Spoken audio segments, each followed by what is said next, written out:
Brew Strong is brought to you by Blickman Engineering, home of the top-tier brewing stand. Visit them online at blickmanengineering.com.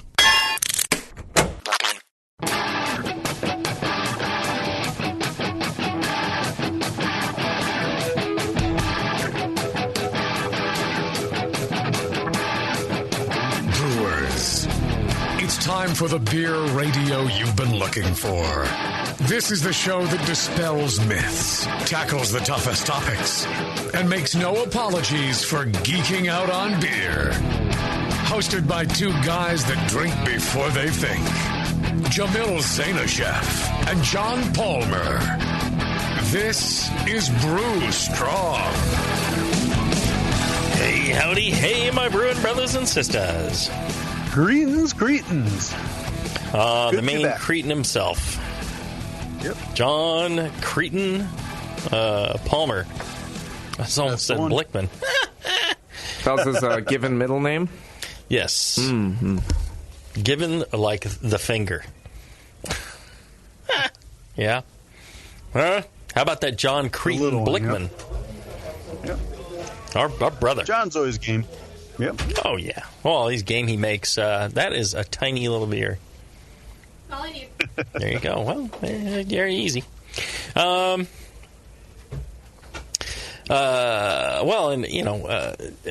Cretin Blickman makes some great equipment.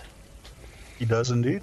And you can see it all. He's always working on more. Yeah, and you can see it all at blickmanengineering.com. And make sure you tell him how much you appreciate that he sponsors this show. He pays for this show so you don't have to. The least you can do is send him an email at feedback@blickmanengineering.com. Tell him how much you appreciate that he's paying for the show.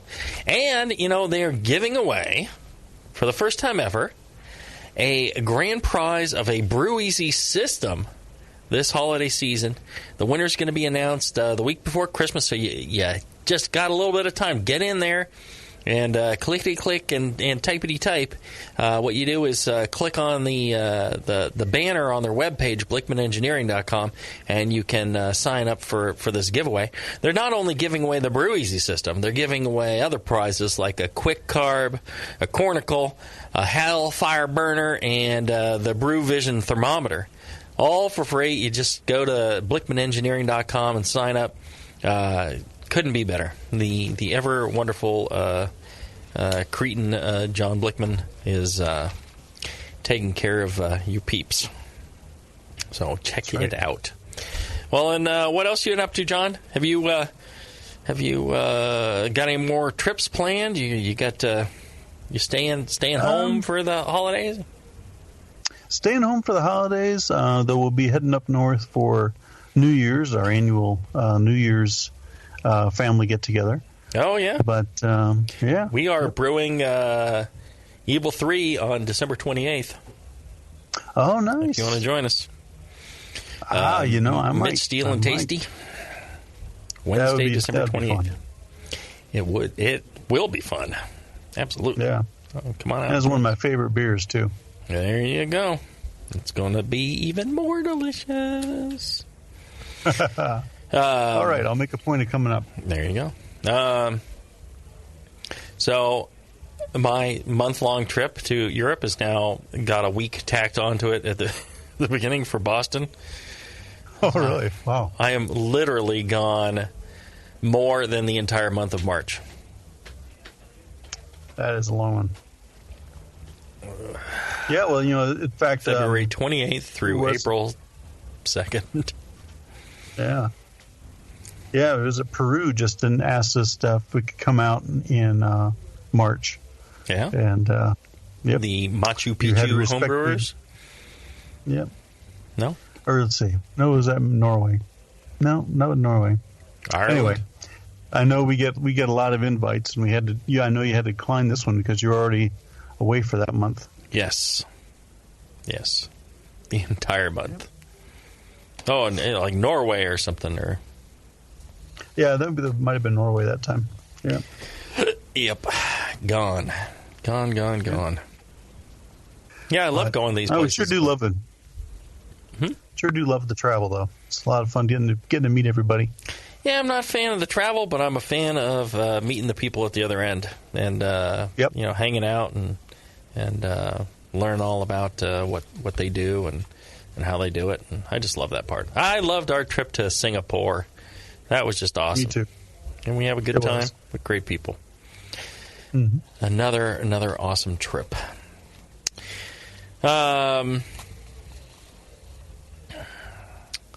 Williams Brewing. Have you ever ordered anything from Williams, John? Oh, yeah. Yep. Longtime fan of Williams Brewing. Yeah. They've been in the business since 1979. That's before you were homebrewing or I was homebrewing. That is true. They've been offering the finest equipment, freshest ingredients, best customer service in the business since then. And they've got a full line of like the Intertap forward-sealing beer faucets, the ones with the interchangeable spouts. They've got a new grain mill motorizing kit, so you can motorize your grain mill without all the dangerous, sheaves and belts. They've got their Mark II wort pump, which will handle high temps. So it starts at only $70, $69.99, and does the jobs of pumps costing twice as much. They've got other exclusive stuff like their Brewer's Edge mini regulators and their Keg King kegs, all sorts of keg distillants, and they got all sorts of stuff. So check it out, all at williamsbrewing.com, and browse their vast selection, experience their excellent customer service. You won't be sorry. All right, so we're going to do live Q&A today, and the topic is yeast and fermentation problems. Seems like that is a common question around these interwebs. Is Malcolm still with us? Malcolm? Yes, he is, in fact, if we need to partake of him. I am here, and I'm drinking beer. Saw you pouring something out of a bottle. What are you drinking? Oh, well, Concoction okay, mash so Pilsner. I just poured a Meantime coffee porter. Mm-hmm. That's a good one. Yeah. So if any questions come my way that reflect Involve upon porter? me, Yes. John Palmer or Jay-Z can give me the point. Otherwise, I will shut the hell up. Oh, we'll see if you jump in or not. All right. We'll gesture and call you by name. Yes. Right on. Right on. We'll wave the finger in your direction. I bet All you right. will. We will. We absolutely will. All right. First question. Hey, guys. Dean from Stockholm, Sweden here. Not sure if this is relevant. But what if I'm brewing a lager and pitch half of the yeast direct and the rest 24 hours later? Just happened that I ran out of yeast and had to run out of it and had to wait until Monday to buy. Thanks, Dean. Well, you want to start? 24 hours is a little long, yeah. Mm-hmm. I would say that's a little bit long to wait, depending on the strength of the beer. If it's a lower medium gravity, I would say that second batch of yeast is probably going to come into that wort and may never really get up to speed. If the oxygen's gone, they may be at a slight disadvantage coming into that fermentation. So, but if it was a heavier wort, a lot more sugar available, then that second pitch may in fact help. But hard to say. Not a lot of information there in the email. Right. Yeah. It depends a lot on the state of the yeast when it's thrown in, and a lot of the parameters of the brew. I would say, if it's a smaller beer, I think you're pretty much just wasting yeast. The issue is, there's that lag phase, and during that lag phase, a lot of things happen. If the yeast don't have that opportunity, if fermentation started and a lot of the nutrients are used up, and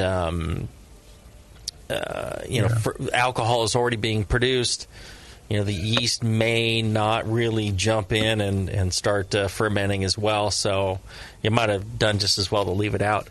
24 hours is, if it was like 8 hours, I'd be like, yeah, it was a bigger beer. I'd be, well, yeah, you're probably still okay. Once you get past, 36 hours, then, it's probably just a waste. If you were dealing with a bigger beer and you wanted to add more yeast a little bit later on, one of the things that I recommend is, 8 to 12 hours after pitching a big beer, hit it with more oxygen. Anything up in the, 1021 Plato, or the 21 Plato, 1084-ish range, past that, you want to definitely hit it with an extra dose of oxygen. You could throw more yeast in at that point, too, and hit it with a dose of oxygen then. So, if it's a big aerate beer, the starter, or yeah. So, interesting question, though. I actually like that question. And but there you go. There's your answer. All right, let's take a short break. When we come back, we will have more questions right after this. The 21st Amendment. Watch out! Do you like beer? They make beer. Watch out! Do you like friends and fun? They make friends and fun. Watch out! Do you still like to have a good time? The 21st Amendment. Watch out! The 21st Amendment in San Francisco, located at 563 2nd Street, 2 blocks from the building where baseball is seen and played. Try their beers in the pub or try them in the can, featuring Monk's Blood. Made with real monk. Watch out!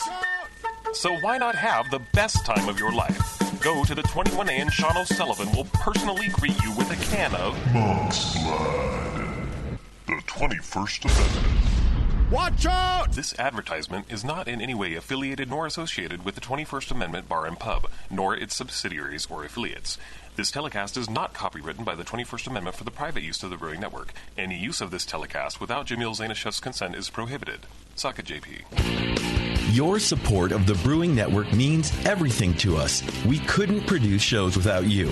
And we love giving you something extra for that support, like Brew Your Own magazine. You already know it's a great brewing magazine full of recipes, equipment how-tos, discussions of beer styles, and brewing techniques. Whether you're new to brewing and just starting out or you're an old pro, you'll always learn something from the articles in Brew Your Own. Plus, there are amazing special issues like plans for building a Brutus 10 system, 250 classic clone recipes, and the Homebrewer's Answer Book. Brew Your Own magazine and BYO.com are awesome resources for any brewer, whether for yourself or as a gift. When you subscribe or resubscribe from the Brewing Network homepage, you directly support programs like this. Get a great magazine and support the Brewing Network.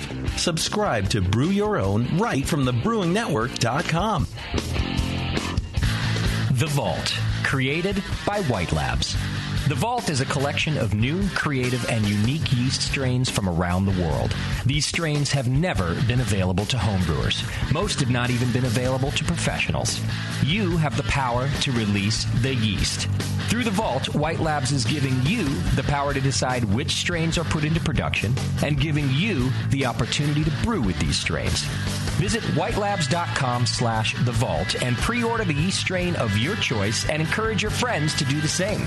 Once 250 pre-orders have been achieved, White Labs will put that strain into production. The strain will be mailed directly to your doorstep, ready to make the beer you've always wanted to brew. This program was created with the homebrewer in mind. White Labs is relying on you to help release these strains, which may blaze the way for future new and unique beers. Help release the yeast. Visit whitelabs.com/thevault. Back to the beer guys that make other beer guys look like wine guys. Brew strong. All right, we're back. Let me tell you about Craft to Brew and their really cool Catalyst fermenter. It's made from plastic that's over 90% more scratch resistant than any other plastic conical out there, and 71% less oxygen permeable. Those are important facts when you're looking at these types of conicals. It's got a low-profile stand, and because it's made of plastic and this low-profile stand, it's compact enough to go into your fridge and on the counter, yet it doesn't weigh nearly as much as something made out of metal. Cleaning's a breeze because, again, the entire lid comes off, and you can scrub in there to your heart's desire. And since it's far less scratchable, more scratch-resistant, you're going to have less of an issue cleaning that. And the best part of all is it's got this 3-inch butterfly valve on the bottom. 3-inch, because you can screw on any mason jar and dump your yeast to save for your next batch of beer. And we all know that repitching yeast is one of the keys to making some great beer. Recently, they've teamed up with the Stone Brewing Company.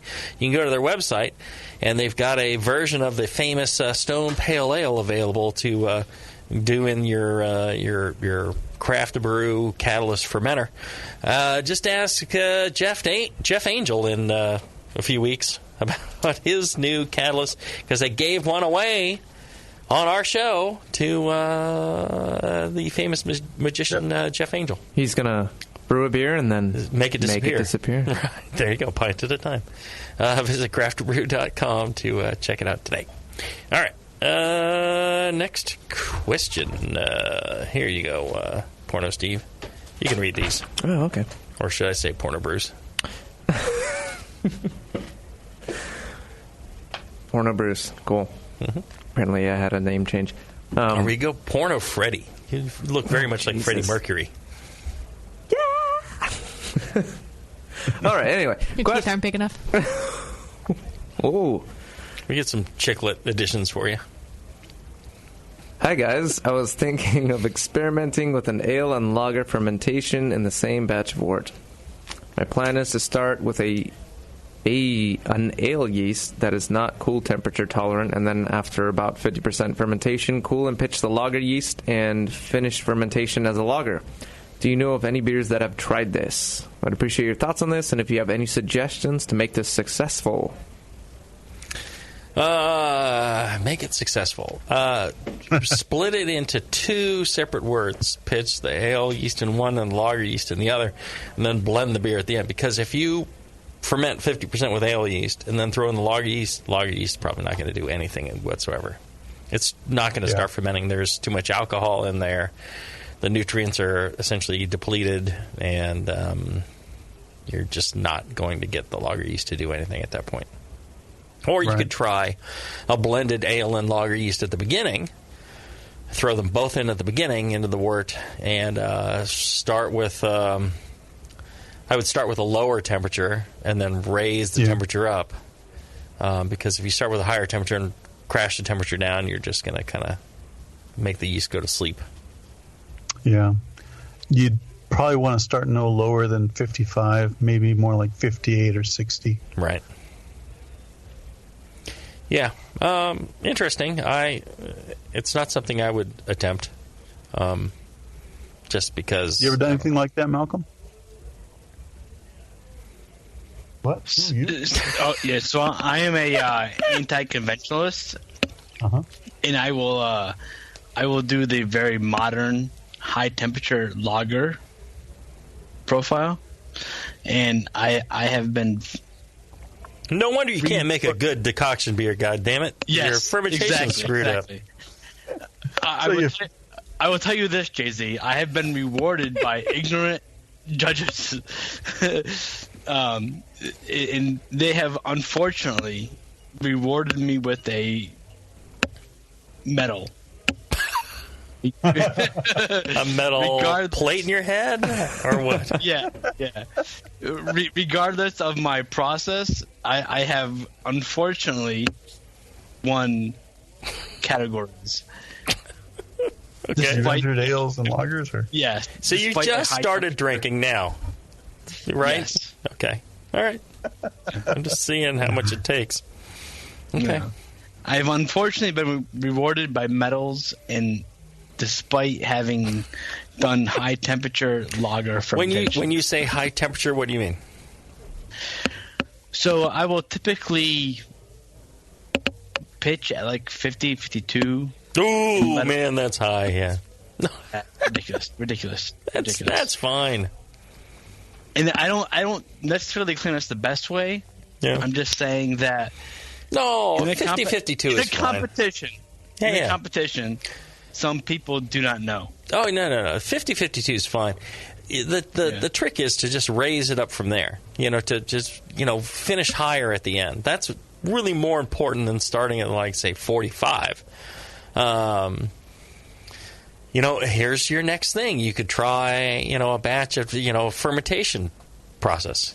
Get your pitches equal, do, same wort, same vessel shape, same amount of cooling, but do one at 45 and up, and do one at, 50, 52 and up.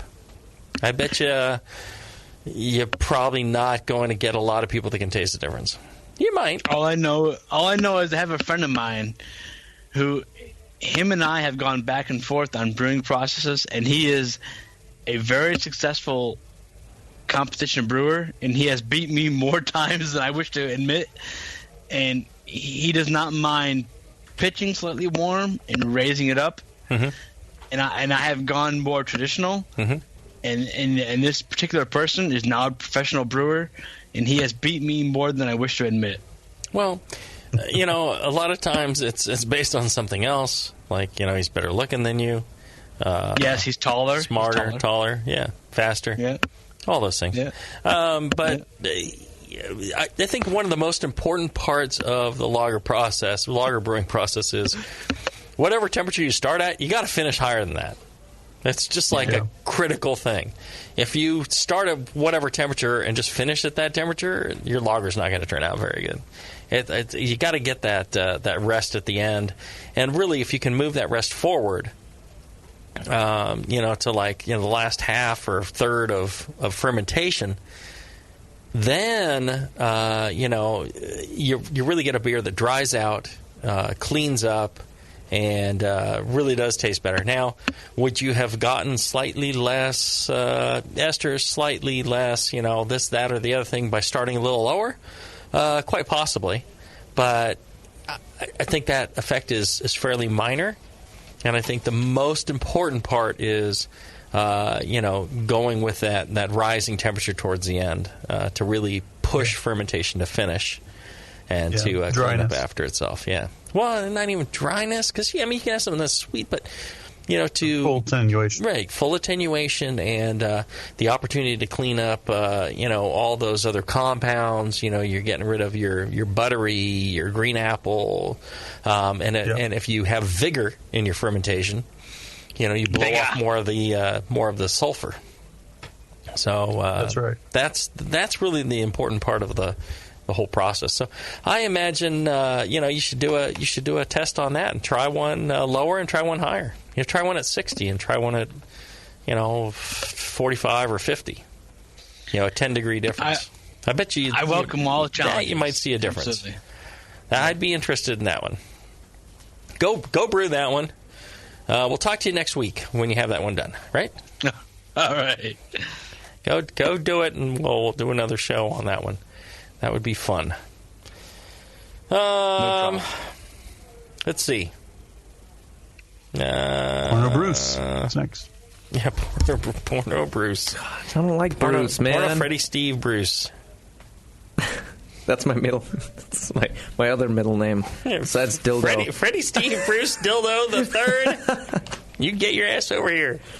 All right, this one is about an IPA off flavor of green apple someone brewed.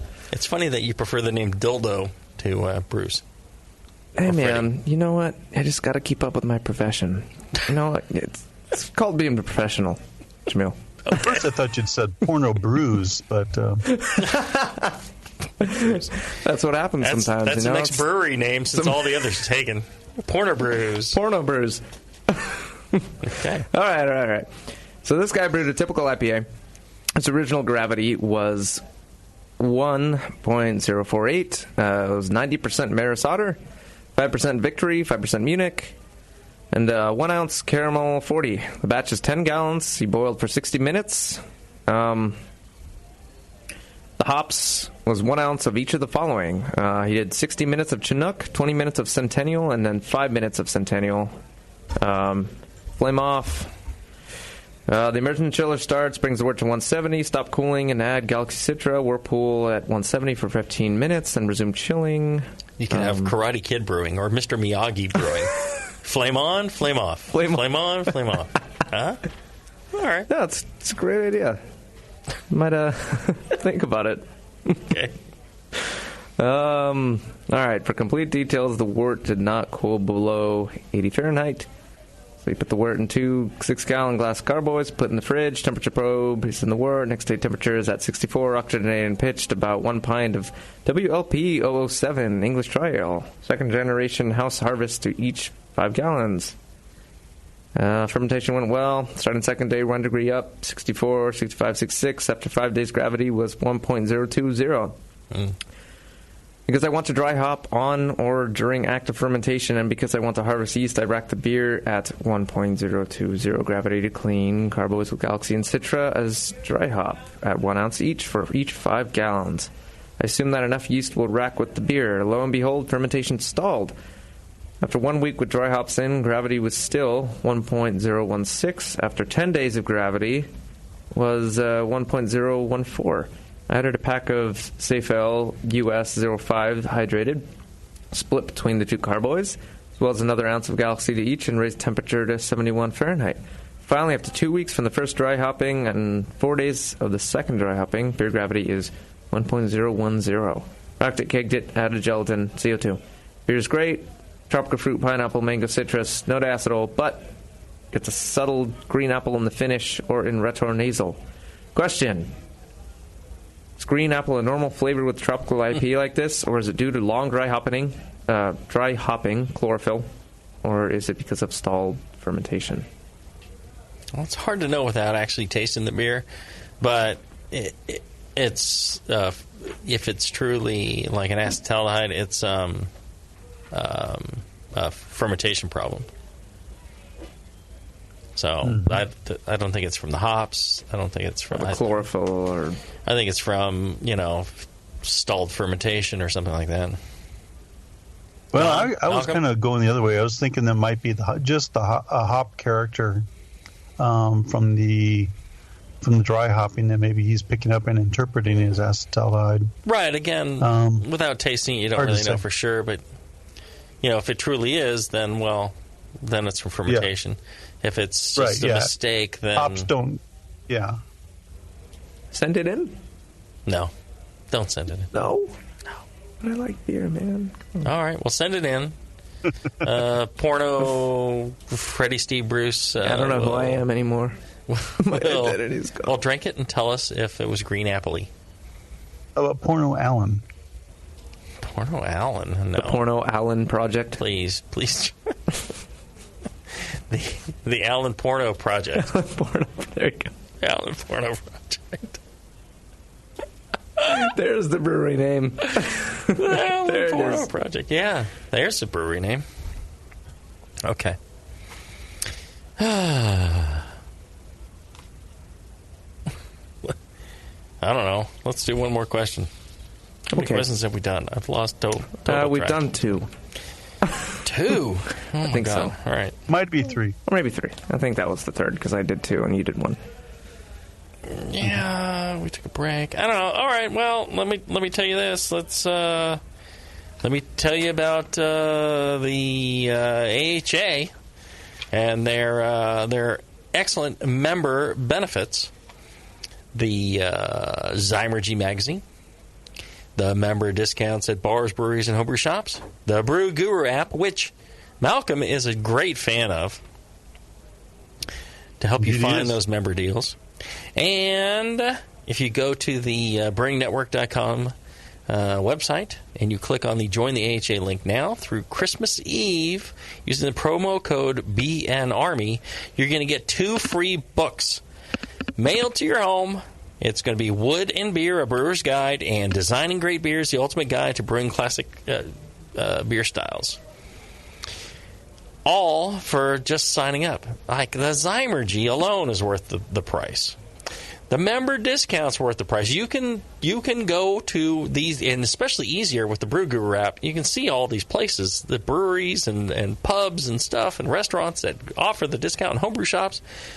If you brew at all or drink or eat at all, you are going to pay yourself back for the membership. It is like a free... The membership doesn't cover the cost of all the benefits. You do the rallies, you do the GABF member session, you do all this stuff. Man, oh man, it's essentially paying you to be a member. So sign up today, go to thebrewingnetwork.com and click on that Join the AHA link and get your free books, get all your other benefits. If you don't think you got your money's worth, email John Palmer. He will refund your money. He believes in it that much. All right. Mm-hmm. Now let's take a break. Please. We'll be back after this.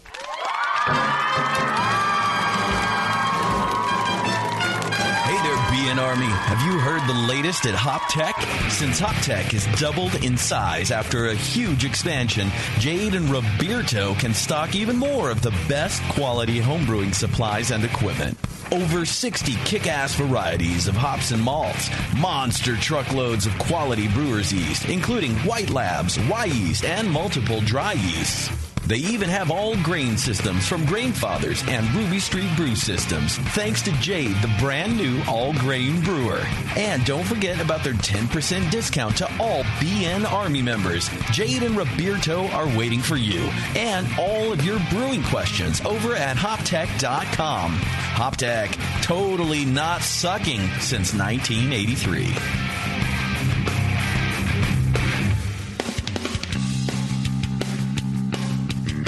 Hey, my brewing brothers and sisters. This is Jamel Zanishev, and I want to tell you about Heretic Evil Twin. You might be familiar with my homebrew recipe, which uses massive late hopping to create a balance between the malty sweet and the hoppy bitter, along with an outrageous malt and hop character. I wanted a beer with the same bold hop and malt character, so we played around with the homebrew recipe until we were able to make a great commercial version too. We've created a beer rich in malt character, full of caramel, toast, biscuit, and an ever so subtle roast note. On top of that, we piled in an insane amount of Citra and Columbus hops at the end of the boil, as well as in dry hopping. This damn-the-cost approach to hopping gives Heretic's Evil Twin a great blast of citrus and tropical fruit that can't be matched by any other hop. The result is a bold, malty, hoppy, but easy-drinking beer. This is our top seller, our flagship beer, and I couldn't be prouder of it. Cheers. To find Heretic beers near you, click on Find Some at hereticbrewing.com. Ken Grossman of Sierra Nevada Brewing Company says making great beer is hard. Making the same great beer every day is harder. Brewers Publications announces its latest release for breweries of any type and size. Quality Management, an essential guide for brewers by Mary Pelletieri. Proper quality management for small, regional, and national breweries is critical. Whether you are an established business or brand new, learn the best ways to create and manage a quality system in your brewery. This book will guide you in developing a comprehensive program that will grow with your brewery, help ensure quality processes in the brewery, and continue providing great beer for your fans. Quality management for breweries is critical for continued success. This guidebook teaches you to integrate quality management in every level of the operation. It will guide you in developing a comprehensive program to ensure quality processes in your brewery. Quality Management, an essential guide for brewers, now available from Brewers Publications. Learn more at brewerspublications.com. If you work in retail sales, the restaurant industry, or are a new craft beer enthusiast, or you know someone who is, you have got to check out Beer 101. Beer 101 is an online course created for anyone wanting a quick introduction to the vast world of craft beer. Beer 101 covers the history of beer, brewing ingredients and processes, vital stats like ABV, SRM, IBU, and gravity, styles, tasting, glassware, and pairing beer with food. The Beer 101 course is offered by the Brewers Association at craftbeer.com. Also home to the truly awesome Beer Style Finder, a visual guide to every beer style. Quickly play with color, bitterness, and alcohol content to interactively explore the entire world of beer styles with a gorgeously designed interface to your favorite beverage. The new Beer 101 course and new Beer Style Finder are only available at craftbeer.com. Craftbeer.com, celebrating the best of American beer.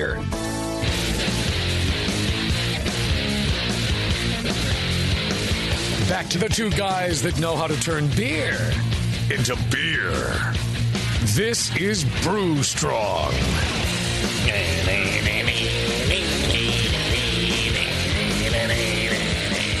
I tell you, if you want to turn beer into beer, a great way to go about it is go to the White Labs website, whitelabs.com/thevault, and check out the super secret special yeast strains that you can get through the vault.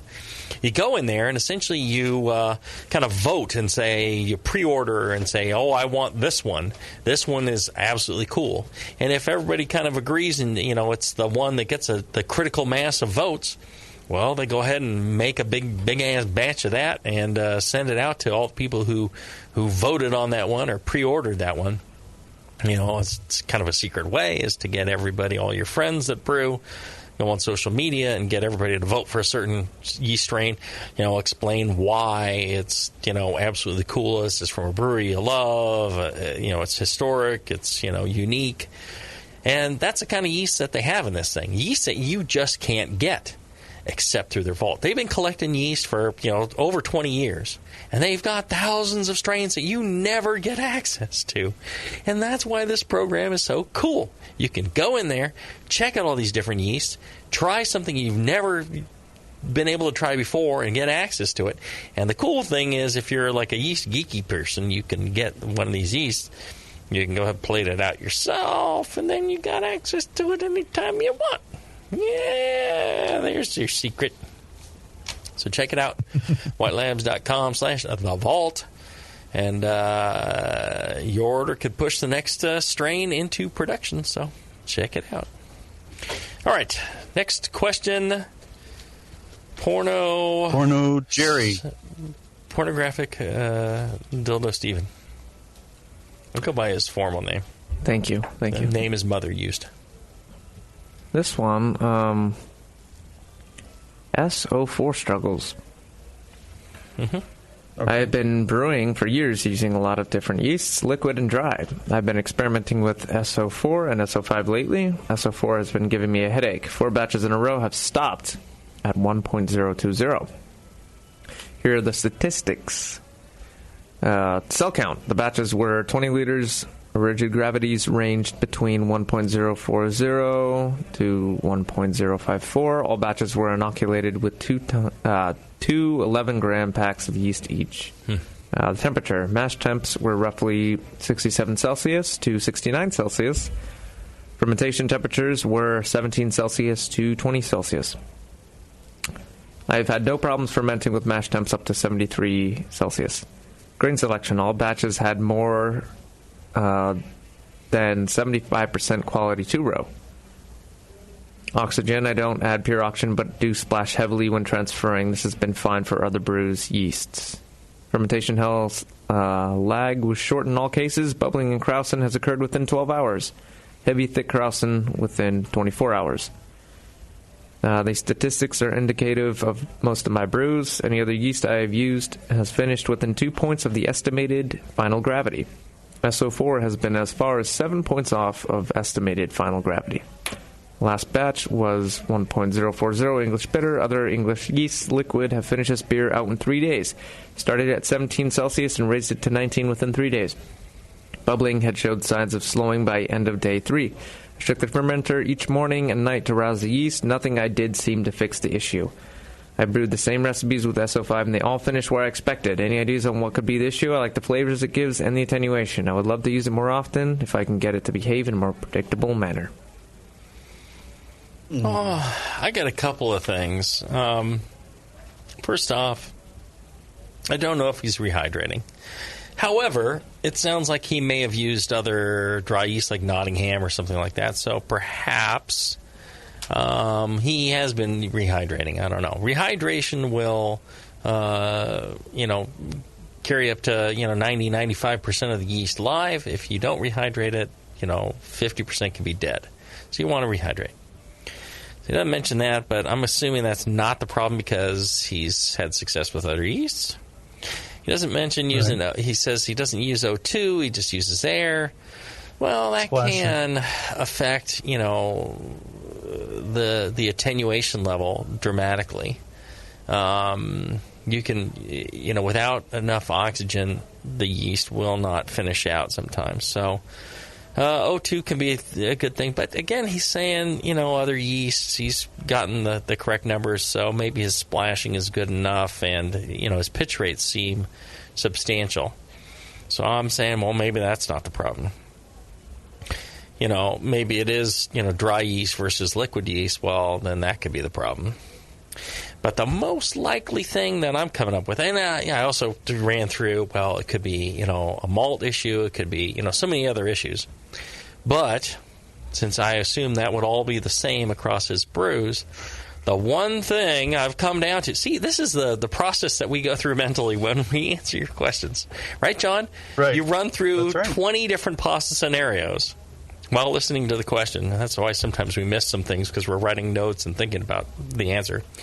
But the answer I come up with is, what about the age of the yeast pack that he is using? This is most likely to be variable, or the condition it was stored in. If it was stored warm, if the SO4 was stored warm somewhere, and dry yeast packs, you don't want to freeze them, but you want to put them in the refrigerator and keep them cold. It extends the viability.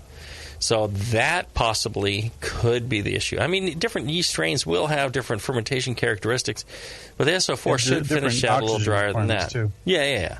So all those things could be issues, but I would also check the date on the pack and make sure that you're dealing with apples to apples when maybe your other yeast that you're using is fairly fresh and was stored cold, and this SO4 was stored warm and it's a couple of years old, and that is another possibility. Anything to add to that, John or Malcolm?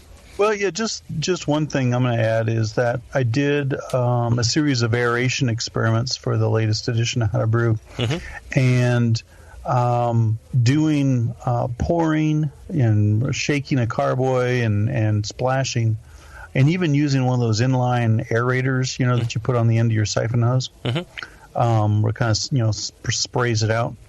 The maximum oxygen I typically got from those methods was about 4 to 6 ppm. So that's about right. About half of what most yeasts are said to need. If you go like a maniac, you can get up to 8. Yeah. See, 4 to 6 is like less than 8, and I've tried to really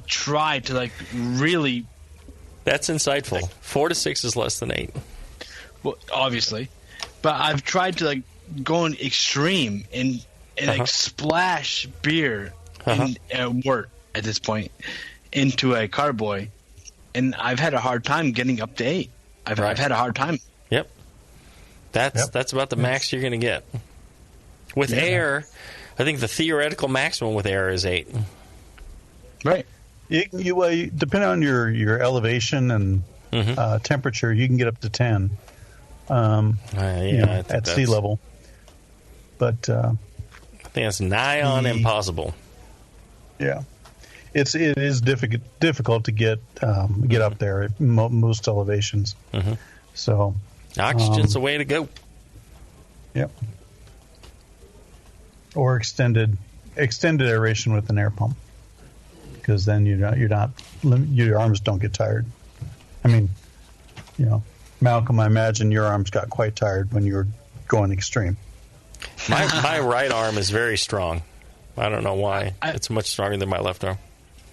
I've had a hard time trying to find a difference perceivably between doing an aggressive lauter knockout and that between doing a forceful O2 oxygenation. So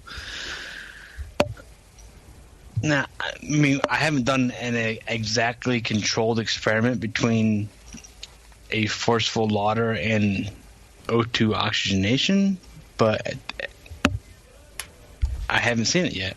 I haven't seen a extreme difference between the two. So if you do a forceful lauter and get 4 to 6, and you do an aggressive oxygenation and get like 8 to 12, I haven't seen a difference. I just haven't. How many times have you brewed that difference? I have no idea. Yeah, it's not controlled. I don't know. All right. Yeah. I'll tell you who has forceful control. That's Nico at Nico Brew. He has had forceful control over the quality of the hops he's sending you. Anything from the classics, the Hallertauer, the Chinook and all that stuff, to the modern Mosaic and various Australian hops, and he's got it all, and availability of stuff that is very unique and very trendy right now is some of the Idaho grown hops, which he has access to. So he's got some good stuff, and he's going to send it to you in a Mylar bag that's been nitrogen flushed, and all the hops are cold stored and properly handled, and he's going to send it to you for $5 shipping. He's done that since he's been going, and he's sticking to it. So you're actually coming out ahead on the shipping. Makes the prices even much more attractive. And he's got everything from the homebrew size to the commercial brewer. When I needed some special hops for Heretic, Nika was able to hook me up with them, and I really appreciate it. He's a good guy, and he really looks out for his customers. He's got he's come up with a full line of Pro Brew equipment that you can get to, but he's also got his swag, onesies, tees for toddlers. See, he says he starts off with onesies and tees for toddlers, and even something for grown-ups out there. Even something for grown-ups. And I'm just saying, it's not me who was bringing up the toddlers and the onesies. But I am saying, if you're an adult and you want to get like one of his thongs, you want to send a picture of that area to Nico, so he knows how to properly size the thong for you. You need to know how it There's fits. a lot of variability there. Oh, and he'll send you, I'm telling you, if you send him a naked picture of yourself, he will be able to properly size your order. So when you order some hops from Nico, which I think you should do, I think you should get some Nico gear to rep the brand. And when you do, I think you should send him a naked picture of yourself so you're sure the size you're getting will fit you properly. I'm just saying that's the way to go. Check it out at nicobrew.com. Send him your naked picture today. All right. Let's take another break.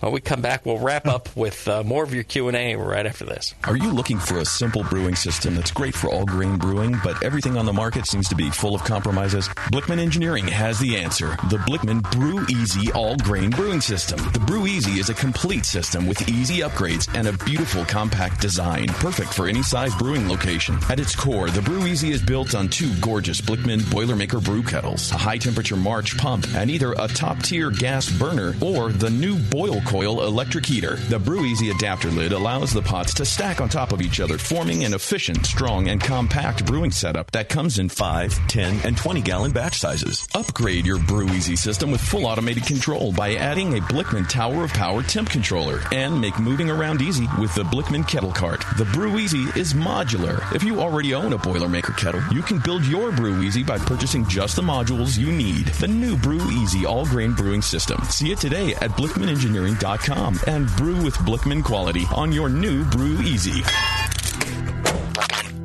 Since the first time the Brewing Network microphones turned on, more beer was behind it. More Beer sponsors the programming on the BN because, like you, they love brewing. And like the Brewing Network, they love sharing their knowledge. Morebeer.com isn't just a website to place your next equipment or ingredient order. Morebeer.com also gives you access to free beer information that will make you a better brewer.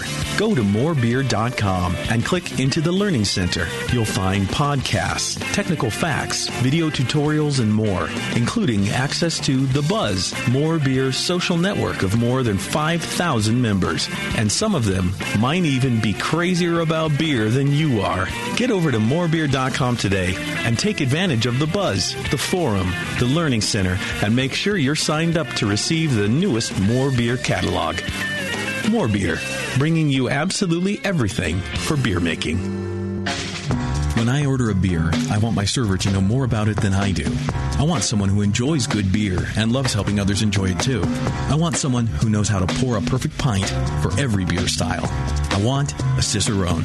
The Cicerone Certification Program is creating the type of people who help you enjoy great beer. Home brewers and craft beer lovers know beer is more flavorful and complex than ever, and it takes some serious knowledge to store and serve beer right. Cicerones know beer. There are 3 levels in the Cicerone program: Certified Beer Server, Certified Cicerone, and Master Cicerone. Cicerones are truly the sommeliers of beer. The best beer locations have a certified Cicerone on staff. Relaxed and unpretentious. Cicerones are tested on storing and serving beer, beer styles, flavor and tasting, the brewing process and ingredients, and pairing food with beer. Learn more about your next beer guide at cicerone.org. Certified Cicerone, because it takes top talent to present a perfect pint.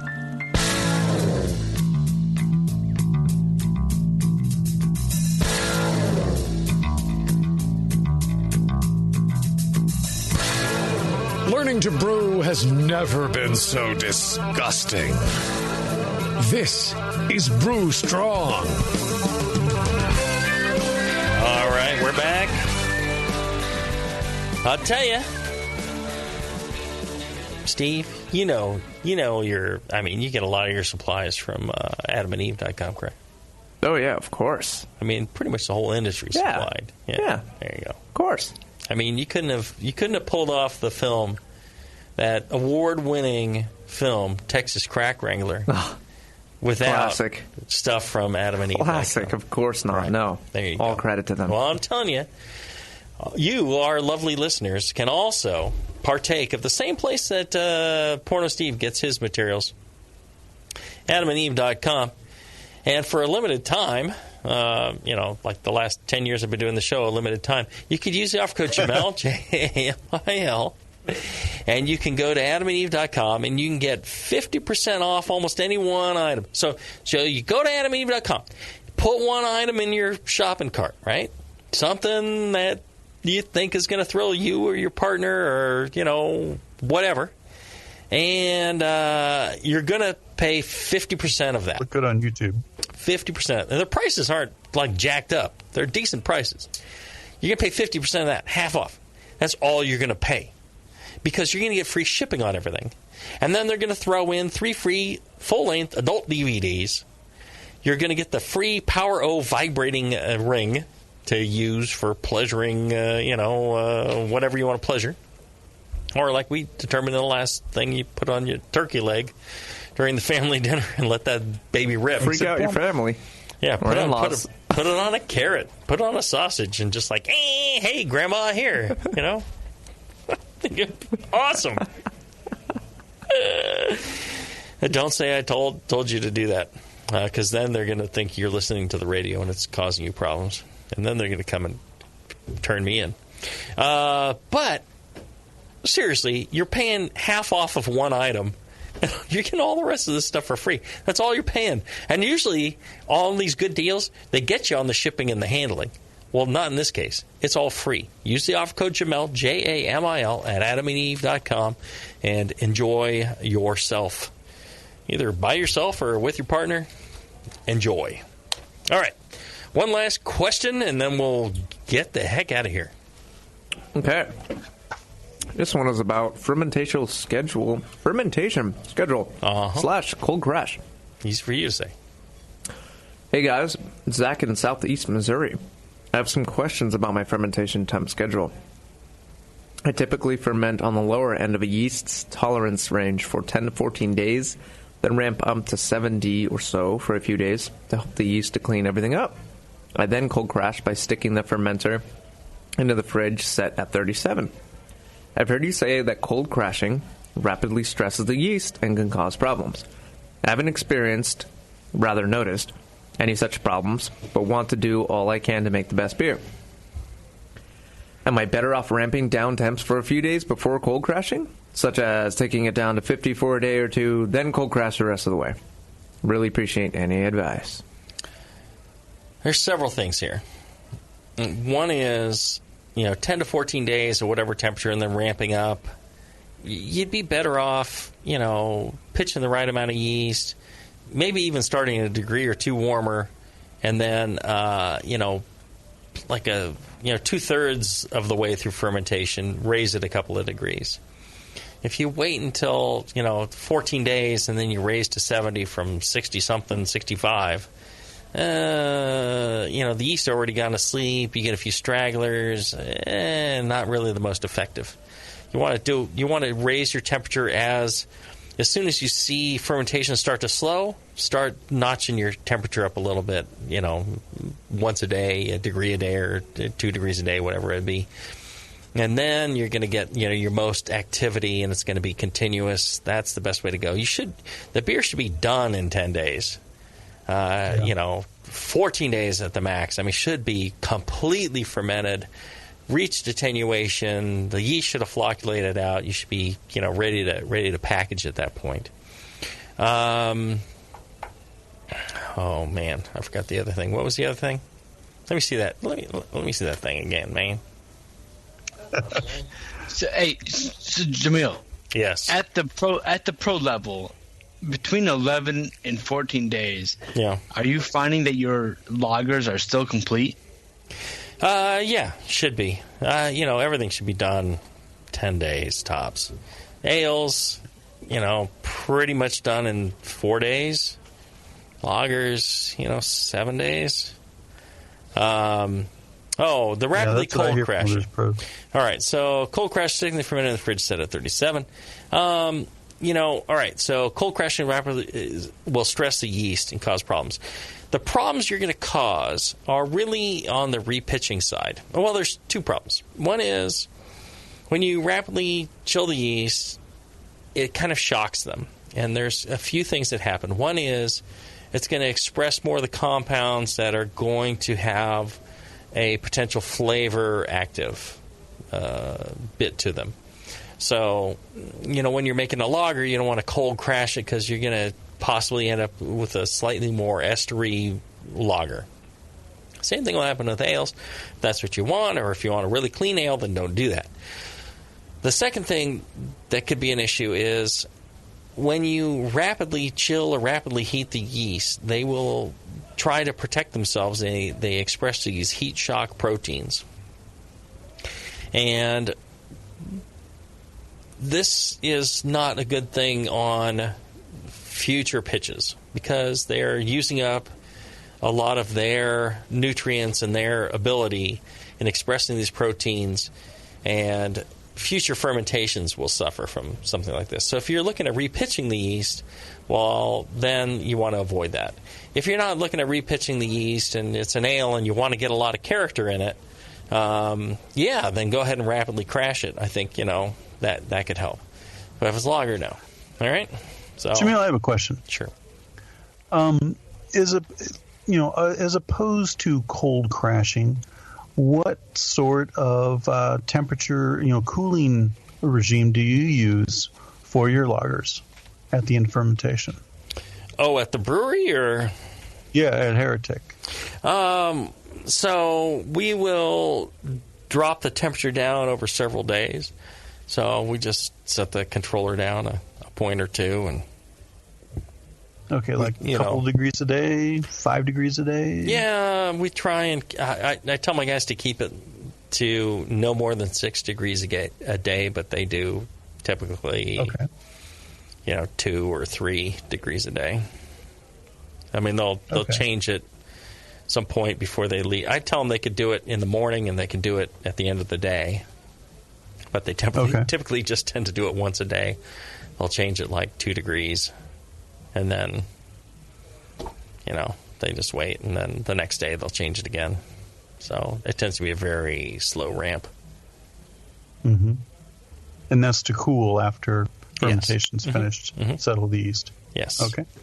I think that'll help give people some perspective versus cold crash. And I think cold crash is not the way to go, but it's the catchphrase that people have gotten used to. Well, because most people don't have temperature control over that part of the process. They've transferred to a keg or to bottles, and then they throw it in the fridge. That's what I used to do as a home brewer until I learned about this issue. And I suppose that could be another test. But I've seen studies and seen papers on as much as I think 50% more esters by cold crashing versus a slow drop in temperature on a lager. That's interesting. Okay. So, I saw that during the yeast book research, and so I think there could be something to that, and I had heard it before as well. So I think I haven't personally tested that, but because of the data that I got, I believe it. Yeah. No, it makes sense. It makes sense to me too. But the mentality to cold crash both ales and lagers to aid clarification, or I'm doing a lager, I've got to drop it down to 0C, 32F to really lager it. Right. These misconceptions are still out there, and so it's good to throw out what we actually do instead of that. Well, and the yeast activity stops after 40 degrees Fahrenheit, so you drop it below that, you might as well not be talking about lagering. You're talking about settling, or maybe a chemical action versus a yeast action when you get below 40. I think the thing to take away from it is, ideally, since if you're controlling the temperature of your fermentation, you should probably look at controlling the temperature of your cold conditioning. That would be a nice thing to add to your process. And I think a lot of people aren't. I know when I started homebrewing, I wasn't. So, right there you go. Okay. All right, another fine show. At least that's what I tell myself to endure the drive home. That's right. I think it was. Well, and if you enjoy it, check out our fine sponsors. Check out, the Blickman Engineering. Send an email to feedback@blickmanengineering.com. Tell them how much you appreciate that he pays for the show, so you don't have to. And check out all their great stuff there. If you're hearing this now, check out the free giveaways that are coming up. Just click on that banner on their website, and you're entered into a ton of great stuff. And send a naked picture to Nico at Nico Brew, so he can size you appropriately for whatever Nico branded gear you want, and sell you some great hops. And check out the Brewing Network store, thebrewingnetwork.com/store. There's all sorts of goodies in there. And when you buy that stuff, it all goes to the bottom line of the Brewing Network and helps provide for shows like this. They got great stuff in there, Bevo. They've got hoodies, hats, glassware, growlers. No glassware. They don't do glassware anymore. Coffee makers. That's blasphemy, man. Yes, they got coffee makers. They got signs and breakfast sweaters, breakfast cereals. They got it all. Check it out at thebrewingnetwork.com/store. Until then, everybody, brew strong. Brew strong.